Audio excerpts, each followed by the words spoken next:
มันเป็นดินเหนียวมันแข็งเพิ่นสิเฮ็ดเป็นไห้หน้าบ่เพิ่นสิดำบ่หรือว่าหวานเอ้าโอ้เฮ็ดหน้าหวานเดี๋ยวบัดเขากับมันเขาโพดจังซี่และดินเหนียวเนาะมันแข็งค่อยหันค่อยใส่ตัวนี้เอาตัวนี้ออกใส่แต่อันเดียวนี่เพื่อบ่ให้มันหนักไทยอยากได้เลิกแต่ว่ามันอยากซ่าใบเดียวหันนี่โอเคแล้วได้แล้วสำนี่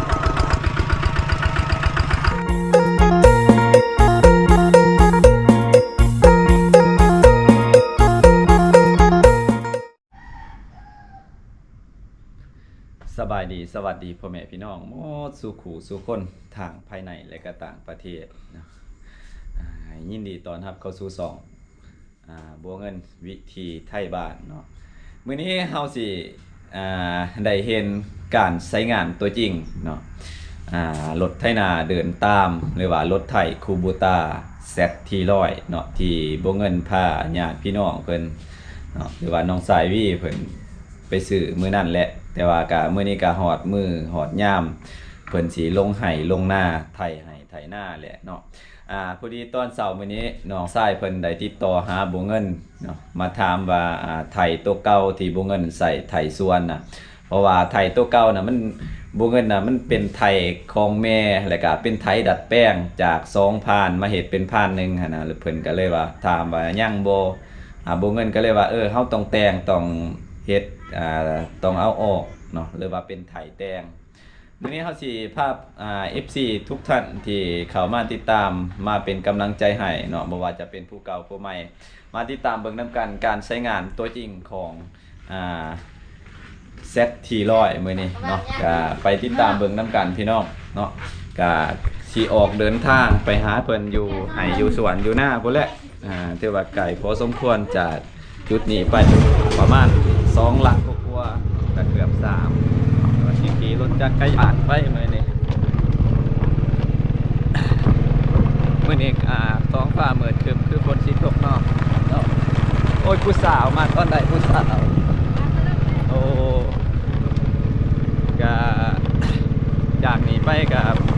ประมาณ2 ลักกว่าๆพี่น้องไปสิฮอดให้ฮอดสวนเพิ่นเด้ก็ออกเดินทางเส้นทางเอาก็อย่างที่เห็นออกมากับประมาณ80 เมตรออกมาทางยางอันนี้คือทางออกไปตั้งหน้าหนองเพิ่นถ้าว่าหน้าเฮาจะบ่มีทางยางจังซี่เด้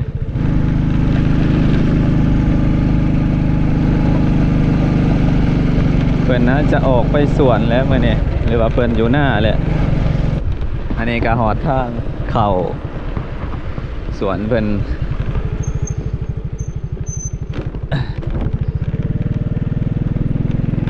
จากจุดนี้ไปประมาณเกือบ1 ลักสายยางไปจากชาเนี่ยขี่รถมันจะบ่ไกลปานใดพี่น้อง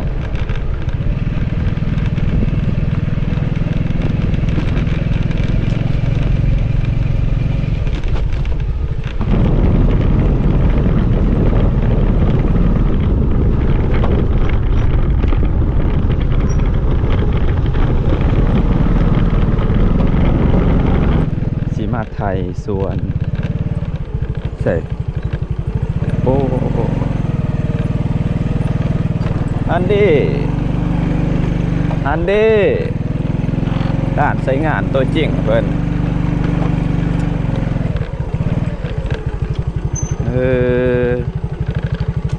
ใส่หน้า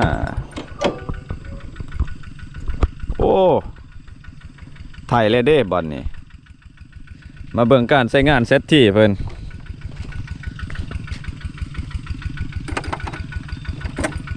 โอ้ตัวโอ้ดิโอ้คักเนาะโอ้คักนิ่มเป็นนิ่ม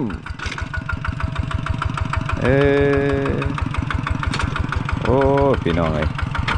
นิ่มคักแท้เสียงรถเพิ่นมาหอดเพิ่นใช้งานโอ้คือว่าโบลึกเนาะไทยเด็น้องเคยเป็นได้ไทยแล้วบัดนี้ ดินมันอยากแข็งแน่ใส่ดนๆไปมันก็ไข่แน่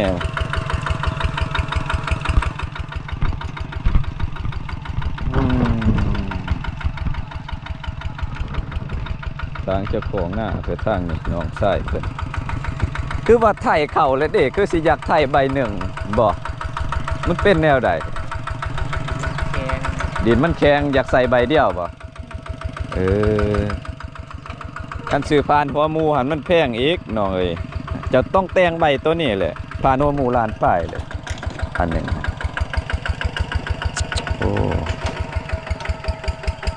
การรถอันนี้มันแห้งเนี่ยใครแน่เนาะการรถจักอันนั้นเก่าแห้งคือเฮาเนี่ยโอ้ควันออกเลยเด้อคนนิ่มเลยไทยบ่อยากเข้ามันอยากเจือกไปเจือกมาเพราะว่าใบลายมันบ่เข้าในดินเดี๋ยวพามาเบิ่งการใช้งานของเพิ่นก่อนบัดนี้มันไปบ่อยากซื้อเนาะตกเลยบ่กล้าจ้ะนี่คือกันคอยว่าต้นแรกสิมาไทยหน้าคอยต้นแรกสิมาไทยตะก้าโอ้มันอยากเข้าซองเลยมันอยากอยู่โลดเด้บ่อนมันเข้าบ่อนนี่คือว่าแห้งเด้รถนี่ผมบ่เงินกับบ่เคยใส่จักเทื่อโอ้คักแน่ขันหน้าพ่อใหญ่จ้ะโอ้เวลาเลี้ยวกะมันบ่มีบอนเปอะเนาะโอ้มันบ่มีบอนกรีดบอนนี่คักเว้ยโอ้ตัดโอ้ยโอ้มันเจอบอนมันแข็งแล้วมันตื่นแล้วเนาะบ่อยากเข้า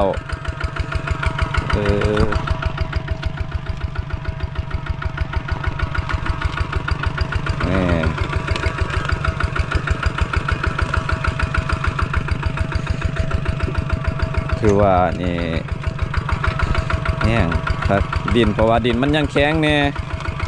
ดินมันเป็นดินเหนียวดินนี่มันเป็นดินเหนียวมันแข็งเลยรถจนบ่อยากไปพวกใส่ซอง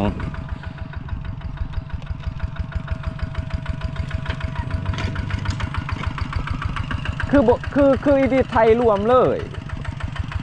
คือบทไทยหมดเลยไทยเป็นไห้บ่เอาขั้นคอยนี่ไทยยาวเลยอันนี้ฮอดพุ่นเลยบาดเดียวแล้วบาดเดียวเพิ่นสิเฮ็ดเป็นไห้หน้าบ่เพิ่นสิดำบ่หรือว่าหวานเอ้าโอ้เฮ็ดหน้าหวานเดี๋ยวบัดเขากับมันก็เขาโพดจังซี่และดินเหนียวเนาะมันแข็งมันบ่คือดินทรายอันเด้มันแข็ง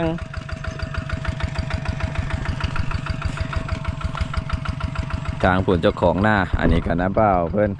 มาสวยไทยหน้าอันนี้นะสาวอันนั้นลูกไส้นอกสายวีเพื่อนโอ้มือนี่บ่แล้วดอก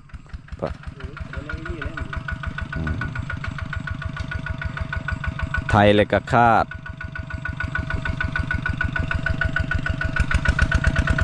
เฮ็ดเบิ้งเอา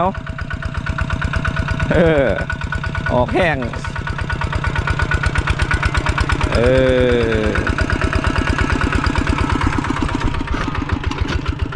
เอาบาดนี้ยั่วกับแดง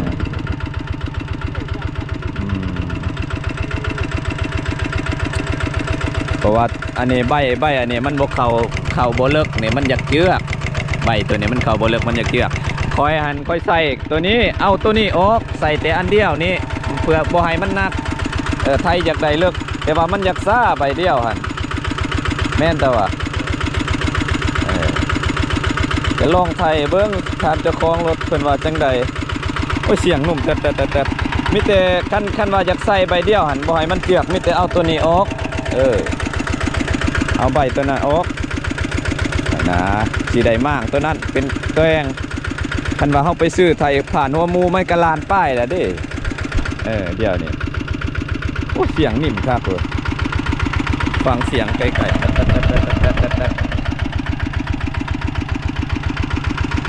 โอ้ครับ ไทยเบิ้งเจ้าของรถมาไทยเบิ้ง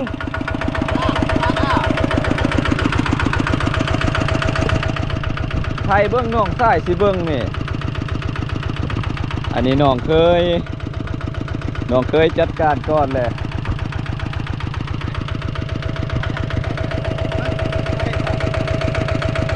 โอ้ขักมือแรกแล้วเพิ่นลงสวนรถลงบ่อนดินมันแข็งรถมื้อนี้บ่ทันได้ลงหน้ามื้อนี้ลงให้เพิ่นไถให้เพิ่นเฮ็ดหน้าพายเอาหยอดเอา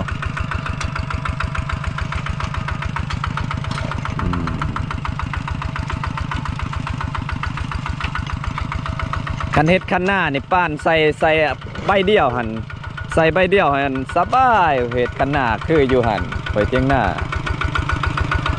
ข่อยป้านคันหน้าใส่ในรถนี่แหละเฮ็ดอะลีมีแต่ให้มันไปซื้อเลยโอ้ยจังได้มีเด้อใส่ผู้สาวหน่อยเด้โอ้บ่อยากเข้ามันบ่เข้าโอ้เอาใบหน้าออกคันสั่นกะย้อนมันบ่อยากเข้าดินมันจะแข็งแน่เด้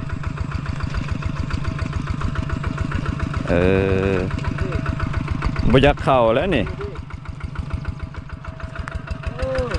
น่ะเป็นก้อนเสร็จกะเจ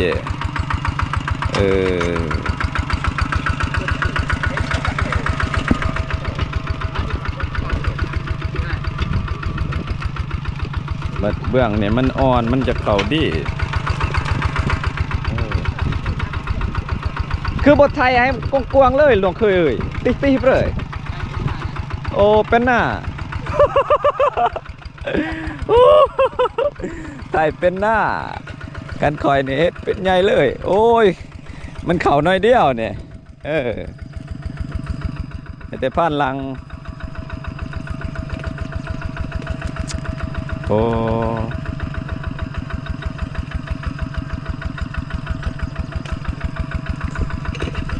คือบ่อยากเข้ามันจะแข็ง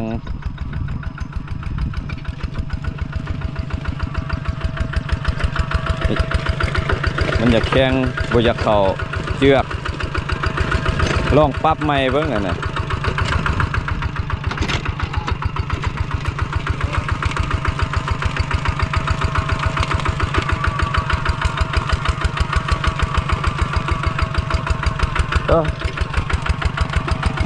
บิดนี่ตัวเบิ่งได้เบิ่งก่อนปรับอีกน้อยหนึ่งเบิ่งลองอีกเบิ่งซูเฟอร์ขับรถไทยมานี่2-3 คนมาเบิ่งสิลองก่อนบัดนี้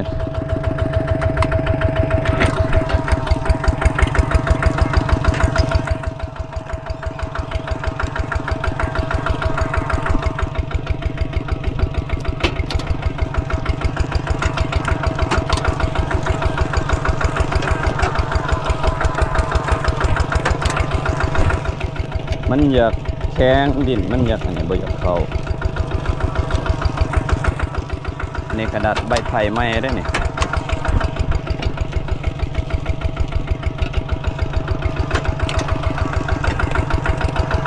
อัดใบไม้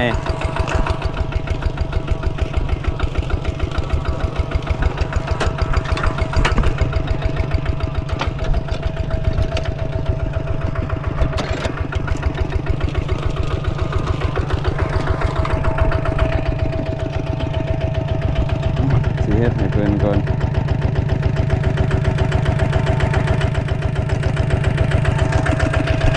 แค่แนวว่าห้างมันเบ้า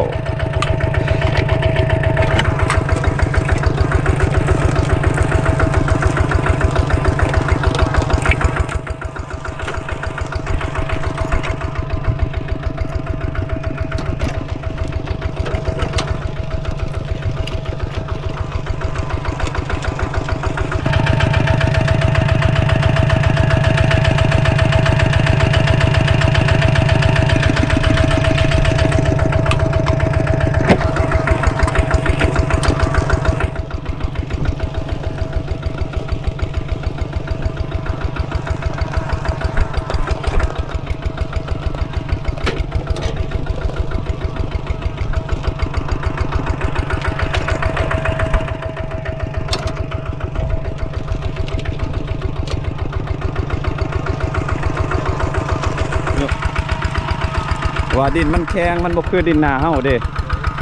นี่ดินสวน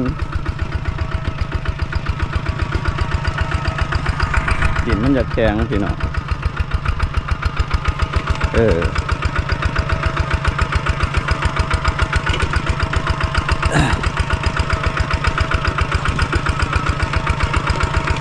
พอดีแหละสำนี้มันบ่เลิกโทษ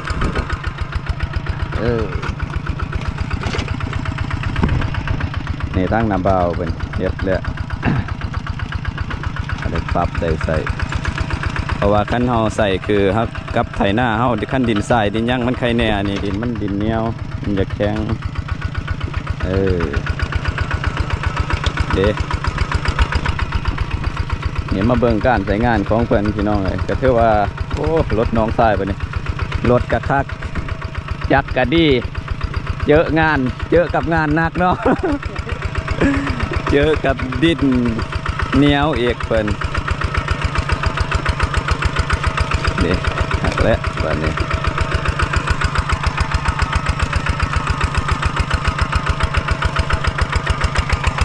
ก็ถือว่าคักแล้วรถเพิ่นอันนี้เขาปรับถ้าเขาปรับใบมันพอดีหันกันนี่ถ้าว่าเขาอยากให้มันเบาแห้งบ่ให้มันนักหันเขาใส่ใบหนึ่งเดี๋ยวว่ามันซ่าอันนี้เขาใส่2 ใบเนี่ยมันจะไหวแน่แต่ว่าใส่ใบเดียวนะมันซ่า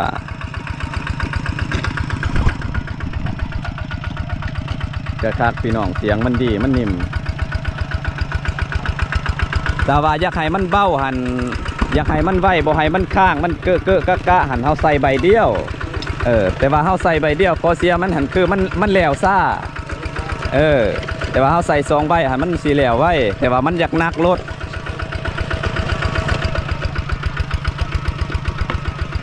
เวลาเจอบอนมันแข็งๆแล้วมันอยากอยู่รถ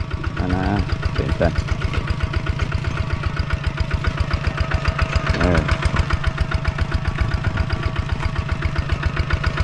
โอ้ว่าเสียงนี่สำนีพอดีคักพอดีนิ่มโหลดเพิ่นเอาก็อยากได้ท่านเนี่ยพี่น้องเลยหลงหน้าเสียแต่ว่าเฮาหนังงบโบราณ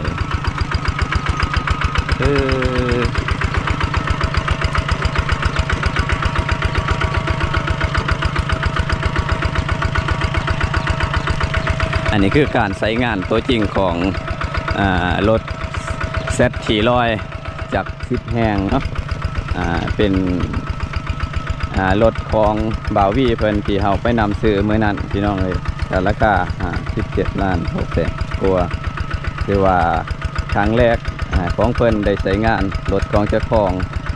ไถให้ไถหน้าเต็มที่ปีนี้แน่เขาดีละเด้บัดนี้ปีก่ายในใส่รถไถใหญ่บ่ไถเลยว่ารถไถหน่อยโอ้ปีก่ายก็ใส่รถไถหน่อยคือกัน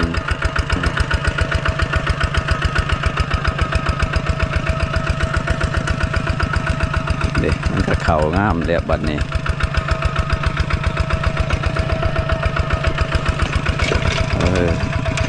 มันปกติแล้วบนใดมันแข็งแล้วมันจะขึ้นแนวนั้นหลดแล้วว่าบนใดมันจะแข็งแล้วมันก็เป็นแนวนั้นโดดใบลายมันบ่ครึ่งบ่ได้มันบ่เข้าเลยมันอยู่เลย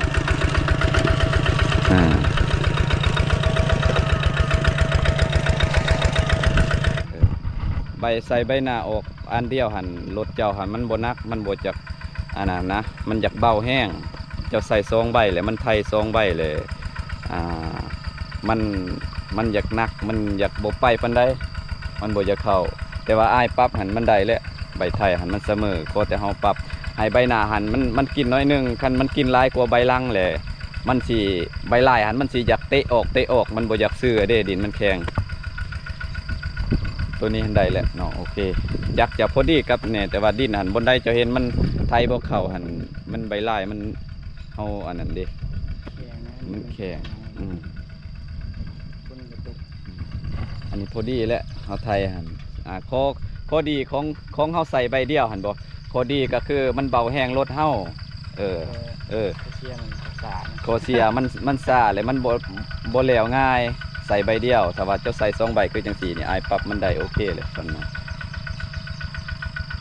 ไทยแล้วก็ขาดแต่ว่าไทยป้าไหวบ่และกำลังตีซ้ำนี่พอดีไทยหันมันได้ซ้ำนั้น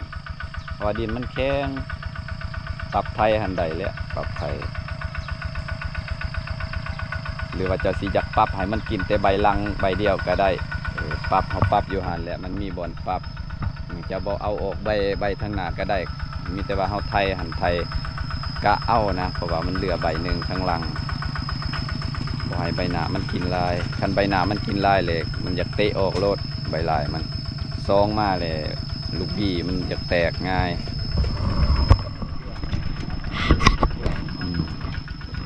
อันนี้ก็ถือว่าเบิดน้ำมันหลายเติบนี่กว่าสิแล้วนี่ในความคิดของอ้ายหันว่าขั้นคอยหันไทยนี่แต่นี่หากระตุบหาเทียงหันอ้อมหอบเฮ็ดเป็นไหหนึ่งมันจังบ่งูหลายเทื่อปีหน้านี่ให้เจ้าเฮ็ดบอนนั่งขับเด้อ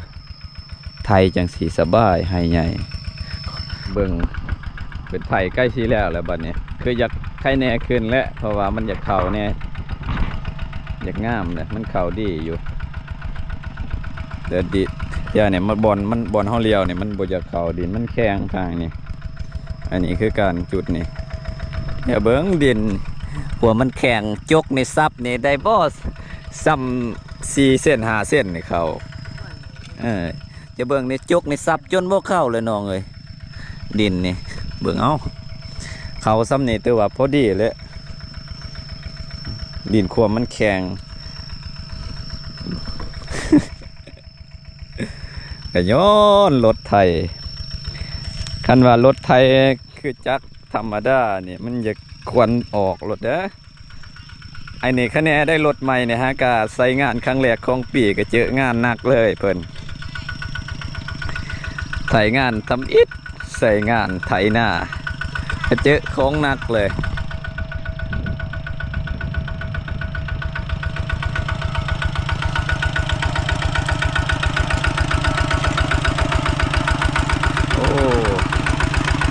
แรกก็เจอของหนักเลยงานนี้บัดนี้อยากเห็นเจ้าของรถไถหน้าอีกได้บัดนี้เนาะเฮาเนาะอยากเห็นเจ้าของรถไถหน้าอีกได้บัดนี้ต้องได้เห็นเด้คันเจ้าของบ่แอบไผสิแอบเจ้าว่าอันนี้น้องชายเพิ่นจักหน่อยทาเบิ่งสิเบิ่งเจ้าของรถเพิ่นไถอีก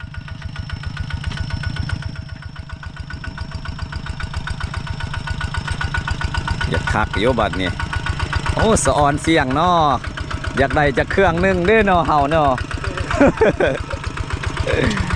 แต่เสียงมันหนิ่มดีค่ะฮะโอ้ยเดี๋ยวนี้ตำรวจเป่าเลยมือเจ้าสิเที่ยว5 แสนโทษฮะเจ้าของรถเลยอยากได้โทษแต่งเด้เอาบัดนี้ถ้าเบิ่งเจ้าของรถอีพี่นี่